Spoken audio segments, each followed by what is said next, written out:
Hey everyone, my name is Rooster and welcome back to Mechabellum.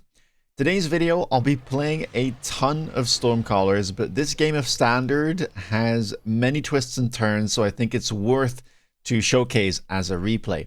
I'll be up against I Like Napping, who's a very strong player, about 2300 MMR, and yeah, looking at the packs, I really do like Sledgehammers in the current meta. I think that the recent nerfs to spiders have made them a lot more viable, and Sledgehammer has always been a good unit, just kind of a solid all-rounder. And yeah, they were struggling before somewhat because high-level spiders could become an issue. But yeah, now with the most recent patch, I think that Sledgehammer is in a very, very good spot, and I've seen a ton of it. So yeah, I'm going back to playing some Standard after the changes, and let's see what we can do. Opponent here starts with spiders, and he's a training specialist. Goes for double Marksman with his crawlers, and looks like he will be playing Standard. Napping has been a Standard player for pretty much forever, as far as I'm aware, so I wasn't too surprised when I saw this. Standard spiders are not the most common, but in the early game, it tends to not matter that much, so he might eventually go for a transition into something like Vulcan Marksman, which would be, you know, a more classical long-range comp. I'm going to be positioning my crawlers in such a way that they run into the big tower here, the Chungus, because on the other side he has that Chaff turret, and really I'm not too afraid here of him pushing into my right side tower. I've got the wall to stall, I've got the sledgehammer, I've got my own anti-armor cannon. Things are looking pretty good over on that end.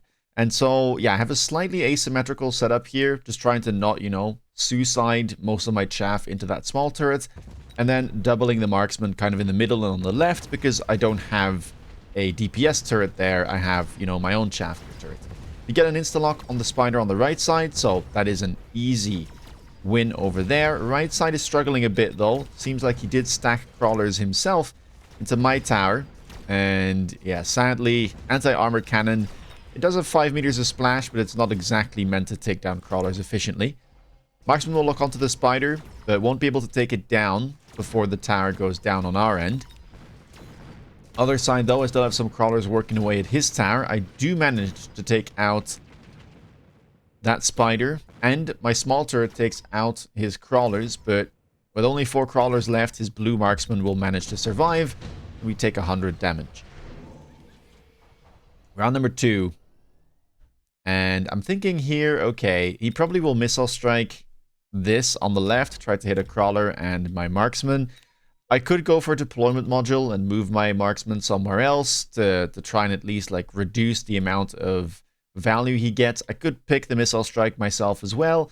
I mean, it is decent value this early on and you will get it back throughout the game, but I could realistically just kind of kill one Marksman or one crawler pack and that's it. I didn't really feel like this was such a good kind of moment to pick that spell up. Instead, I decided to skip, and I mean here, okay, I decided to go for double arc lights because I wasn't too happy with my chaff clear ability. I could have gone double Stormcaller as well, I think, but I have to be a bit careful with the positioning. Maybe go on the outside so that he doesn't hit the missile.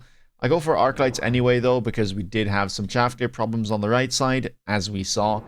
And opponent here goes for double fang, so having those additional arc lights shouldn't hurt too much.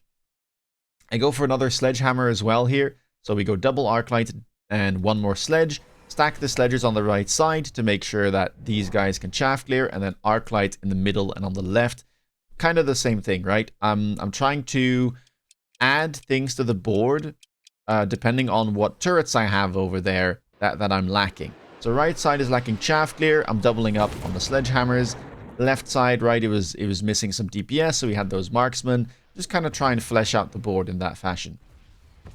Marksman will get an insta-lock again, so that's very nice. My other Marksman sadly did get missiled, but I don't think it did all that much. It did like 4k damage. It was mostly my middle Marksman that was carrying, and again, it's going to do a great job at that. Arclight sadly gets munched by the crawlers there. We'll be able to take them out at least, and the right side seems to be doing very, very well indeed with the addition of that sledgehammer pack.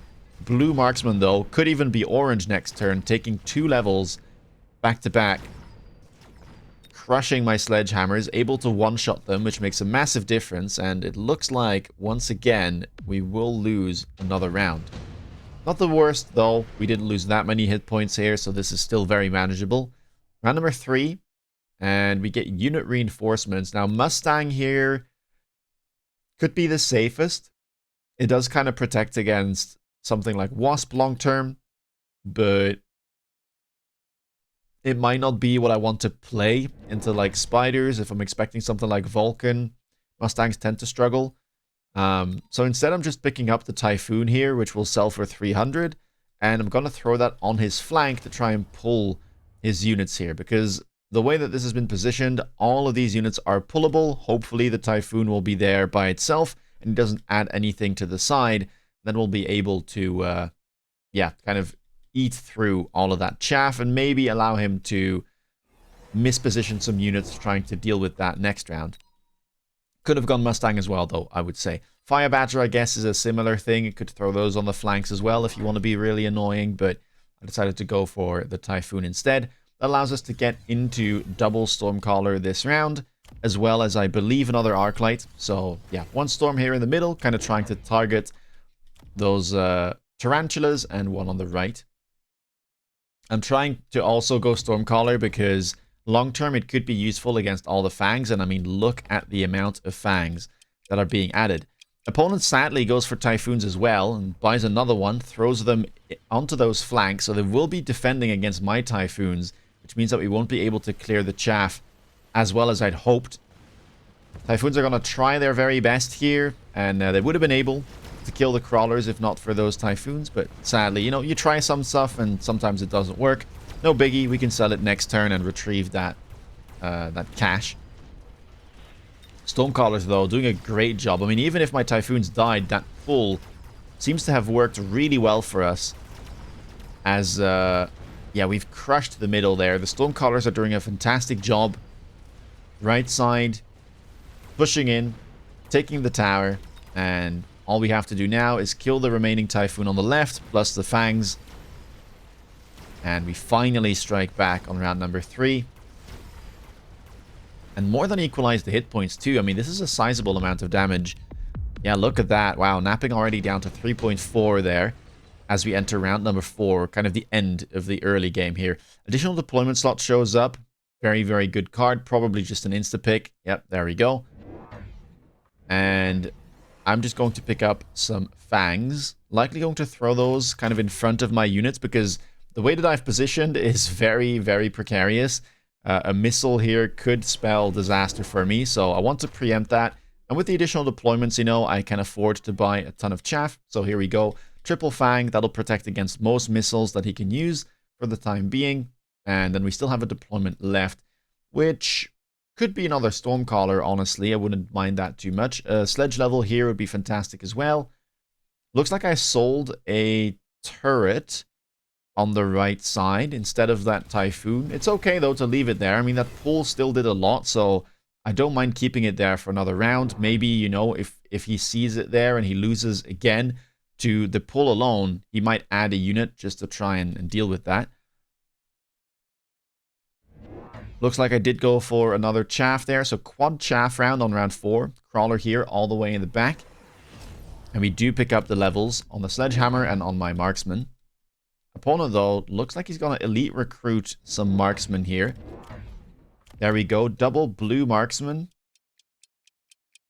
Could buy a third. We'll be defending the flank with those, so I guess he already responds to that. Yep, there we go. Triple blue Marksman, and I believe he picks up range. He does. And so now we kind of know, okay, we're going to be up against some type of Marksman carry board. Now, against that, what you could play is kind of an old school comp, like Arclight Worm. Sledgehammer Worm can also work, but just Sandworm in general does a great job of closing in the distance, and often is a little bit too tanky to get taken down very efficiently, especially when you bundle them up.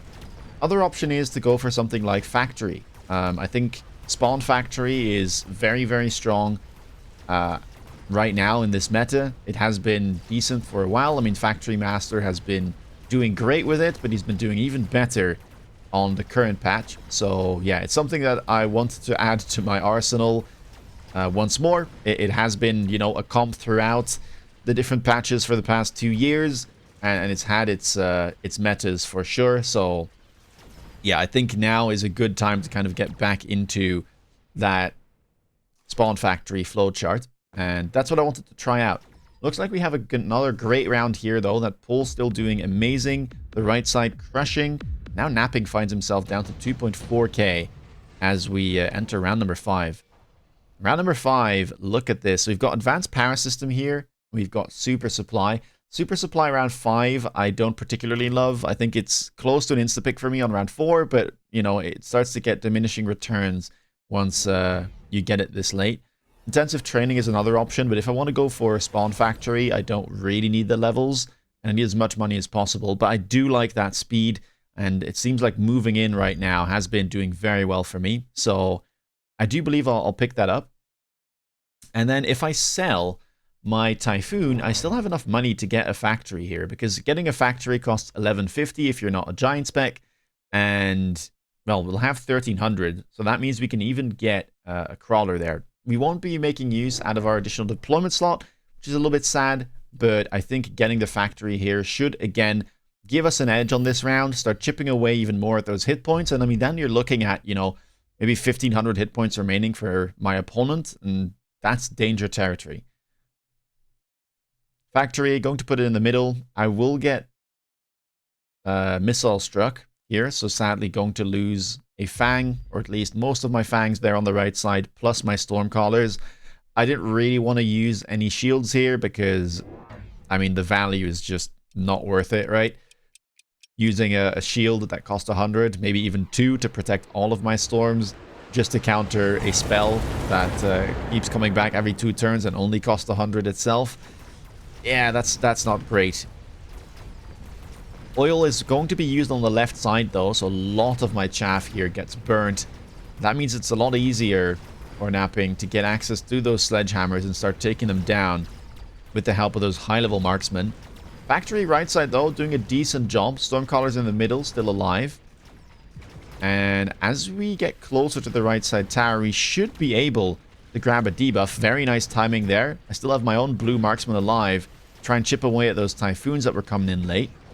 Stormcaller is still alive. Factory now making its way over to the left side. And hopefully that fire can burn most of his late Fangs. That way the factory should be able to take the round. Looks like I will get debuffed though, which is not ideal. Typhoon will take care of that. Surely my factory doesn't die here, right? I mean, we've got a Chungus shooting at it, plus a level 2 marksman. It actually is awfully close, but we do get it done in the end. So, not as much damage as I perhaps was hoping for, but we do win the round where oil was used, and now my opponent is down to 1800. Round number 6, Underground Threat shows up, Haste Module, Deployment Module, bunch of cheap cards here. Underground Threat could be fine just to create some more chaff. Alternatively, a skip here would be fine as well. Haste Mod is a good item, but currently I don't have an amazing use for it. And having more money is always a good thing when you're playing Spawn Factory. Opponent now going for a double text on the Vulcan, and indeed, as you can see, he completed the transition out of Spider, and he's now going for Vulcan Marksman. Goes range and ignite on his Vulcans. Does run that tech, which counters Factory pretty well. Now I decided to go for another Factory and get Steel Ball production first. My idea here was to go for something like Mechanical Division. Now with the Vulcans on the board though, Mechanical Division might not be that amazing, but armor could be very nice. And so that is the tech that I was eyeing as soon as I saw Ignite, because armor does block the instances of tick damage from Ignite, and so it's actually a pretty decent counter to it on smaller units like sledgehammers and steel balls. I'm going to use my own oil on the left side here since I'm stacking the right. Just want to slow him down and make sure that he can't easily get into my tower. Hopefully it does ignite. That would be the best case. Arclight in the middle there gets targeted. I mean, I do have them on the board still, but unranged. Most of my chaff gear right now is kind of just coming from War Factory, Stormcallers, and the occasional sledgehammer. Middle not doing too poorly though. That marksman getting a lock on to his Vulcan Looks like the Vulcans have locked onto my factory, though, and you can see... Makes it a lot easier to kill my factories when he has Ignite on the bar. But, lucky for us, we do manage to take out the last Vulcan. And with that, perhaps my factory can survive here. Let's see. Marksman on the left side is stuck in the fire. Steel balls still getting spawned. Should be able to tank. So another good round here. And a victory for the spawn factories as Napping is down to 1100 hit points. Here we are, round number 7. Nothing really that I would love. I guess Farseer could be a fine pickup because I might need to have some anti-air available here. Phantom Ray could be scary. I have some marksmen on the board, but they're unranged, and yeah, the anti-air situation is quite tricky.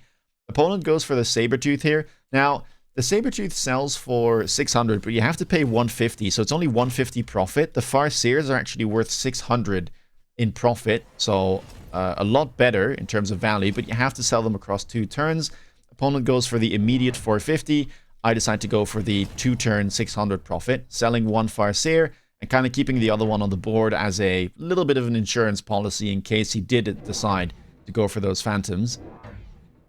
Another Vulcan shows up. Shielded Fang now gets clicked, and that is scary. My Chaff clear, again, I was just mentioning it earlier, is, you know, a bit of a hodgepodge of just, yeah, anything and everything. So it's not exactly very specialized at dealing with something, you know, more advanced like those Shielded Fangs, which really needs very good Chaff gear, right? Like you need a bunch of Mustangs or Vulcan, HE Spider, or, you know, something like Fire, but right now I don't have that. So that is a scary, scary prospect. Maybe we can still somehow force our way through, but let's see. Another factory on the board there.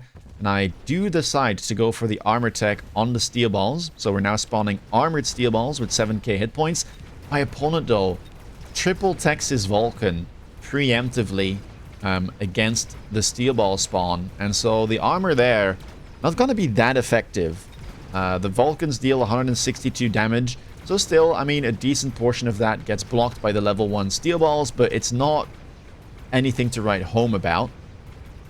And yeah, look at that. We're stuck on the Fangs. Right side not looking great. 2 factories already down. The right side factories trying to do what it can. The Stormcallers helping out here and there, but that is not a good round at all. None of the Vulcans die either, so I'm going to take a lot of damage here. And even though my opponent's low on hit points, it kind of seems like he might have turned a page and started to stabilize. Yeah, look at that. Tons and tons of damage. Suddenly I'm down to 2.3k, and things are not looking good. Round number 8. You get more cards. Nothing here that I want, though. I don't have any giants to put these items on. Opponent does go for the amp core. I mean, that makes sense. Great item on the level 2 Vulcan. And now, what do I do? I feel like I cannot get into factories, or I cannot make the factories work here because of that Shielded Fang problem that I have. If I had Hounds on the board with Fire, maybe I could use that, but I really have to solve this problem first. And so that's why I go for triple Stormcaller with double tech here.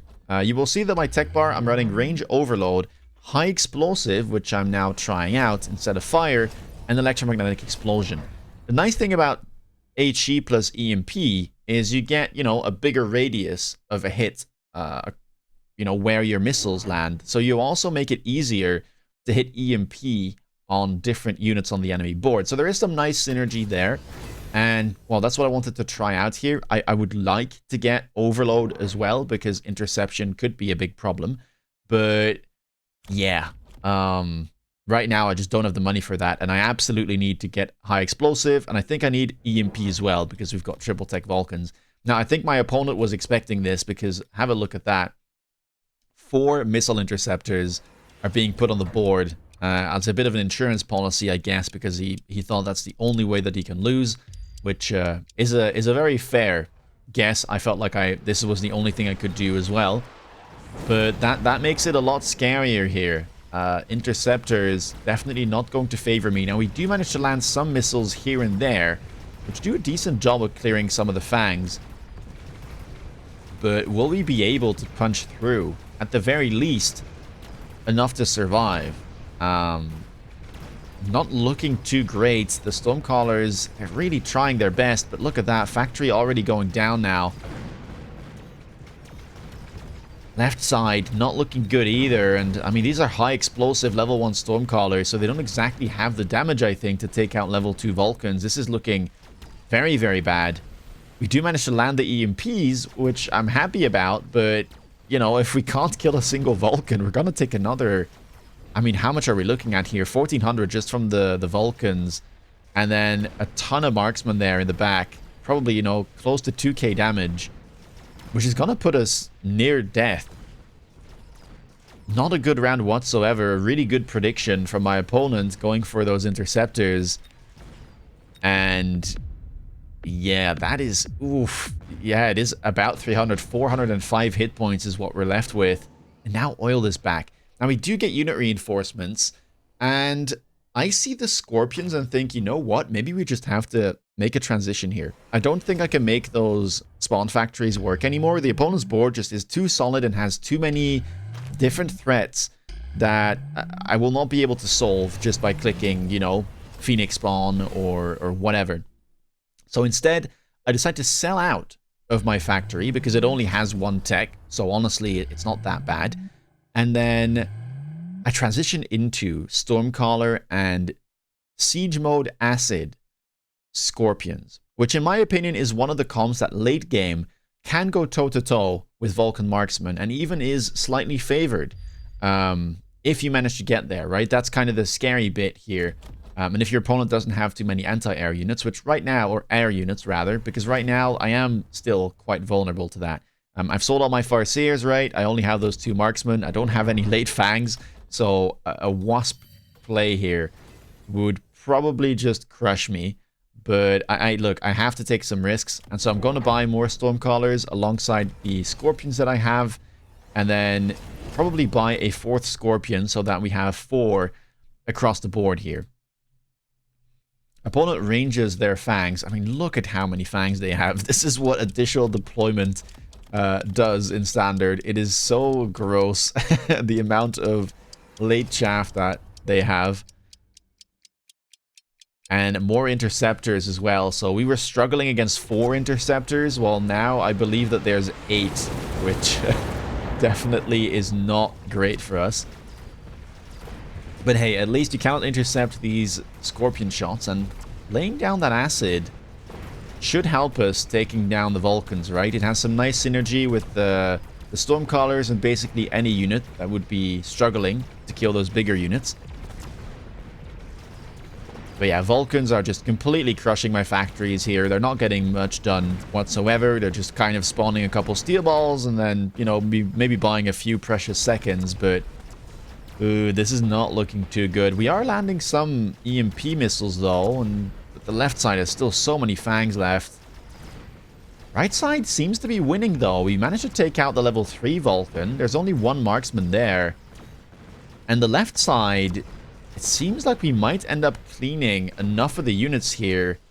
If we manage to kill this 1 Marksman and that one, which we do, now at most we're going to be taking 200 damage. So we are still in this. Now, hopefully I can take out some of the Interceptors because that's kind of how you win these late game scenarios, right? If you're playing Storms and your opponent goes for missile devices, if you can somehow take them out, then that puts you in an amazing position, right? You have such a big economic advantage at that point that it tends to just turn the tables instantly. And lucky for me, left side still has 1 Marksman left alive, so this Scorpion on the other side of the board gets a lot of time to start chipping away at those missile Interceptors. So we take down 1, 2, 3, and, well, then the round timer goes, and that's the end of the round. But we still managed to take down a fair amount of missile Interceptors, right? I think 3 in total, but still, I'll take that.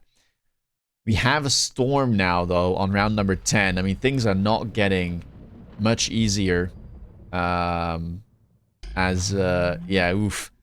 That is a bit scary. Now, at the bare minimum, Storm here does potentially help me against a Wasp play. I was scared about it, but I felt like I couldn't really like commit to something like Mustang here, especially into the storm round. It just didn't make too much sense. And, you know, I'm not sure it would have helped me much if the opponent didn't go for something like Wasp. So I decide to go for just quad tech Stormcaller here at the very end. So we now have the full bar range and overload. I need to click both because if I just click overload, I will have too little range and get taken down by the Vulcans and the Marksman. So it's expensive and it doesn't leave me with much. I think I can afford one more Stormcaller and then one Fang.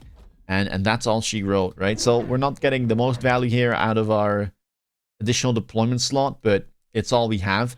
Storm on the right side. I have my oil back off cooldown on the left side, kind of trying to make sure that, you know, we don't stack them. That way this can kill some chaff and the oil on the left might be able to do some work as well. We sold one of our remaining 2 factories, which only leaves us with the 1. And opponent here goes for triple Phantom Ray with armor enhancement down the side. Trying to, I guess, play around Storm and punish my anti-air. I mean, it's a bit scary, but I do have a Marksman here behind my tower, which I leveled up just in case my opponent went for some air. But yeah, this is very, very scary. I really do not want to lose my tower. Right side, though, doing amazing. This factory, for the first time in many rounds, able to connect with some of the bigger units and deal some damage there. Look at that, 100,000. Scorpion valiantly tanking as my Marksman tries to take out those remaining Phantoms. Only one still alive. And it doesn't quite have the damage to take the tower. And with that, we win the round and we win the game. A very, very scary one here.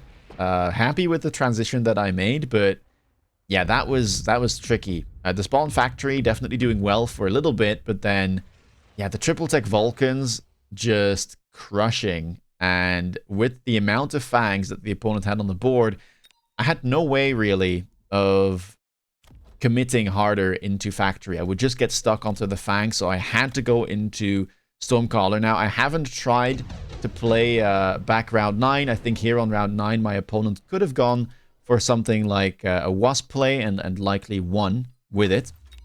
So, I mean, we could go take it over. It is the unit drop round, of course. Let's just take, I guess, the Sabers and sell. And then play for, I'm guessing, triple Wasp. Let's see. We do want, of course, temp range. We have the oil available once more. Could just use that on the left side, honestly.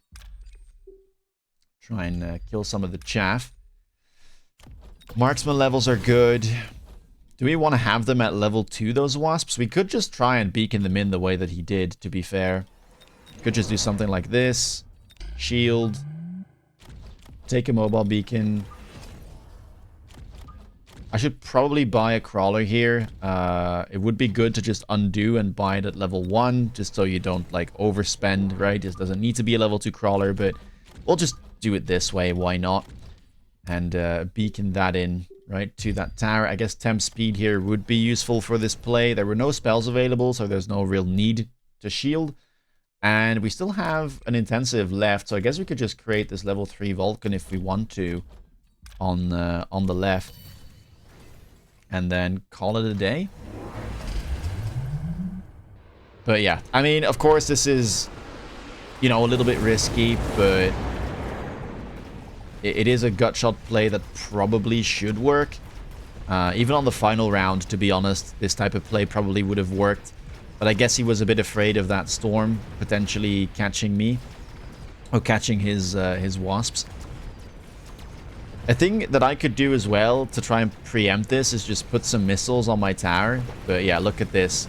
The wasps get in, they get the debuff, and suddenly the route looks very different from what it was on in the actual game. And yeah, I would have died easily there, taking 2.5k damage. So there was definitely a straightforward play, but hey, when you're in these situations, you sometimes just miss these type of plays, or you're too scared to go for, you know, a straight or an on the line play like this, which if you get countered, suddenly you're very far behind, right? But I I think it would have been worth it. Even probably putting them in the back would have a good result. But I wanted to test this since that's what he's tried to do with the Phantoms. And yeah. Anyway, if you like this video, please leave a thumbs up. Let me know down below what you think of this particular game. Have you played a bunch of Siege Scorpions? What do you think of the new patch? Does it suit you? Does it not suit you? Let me know. If you want to stay up to date with my latest content, please consider subscribing. And if you want to see me play live, check me out on Twitch. With that being said, take care, guys, and see you in the next video. Bye-bye.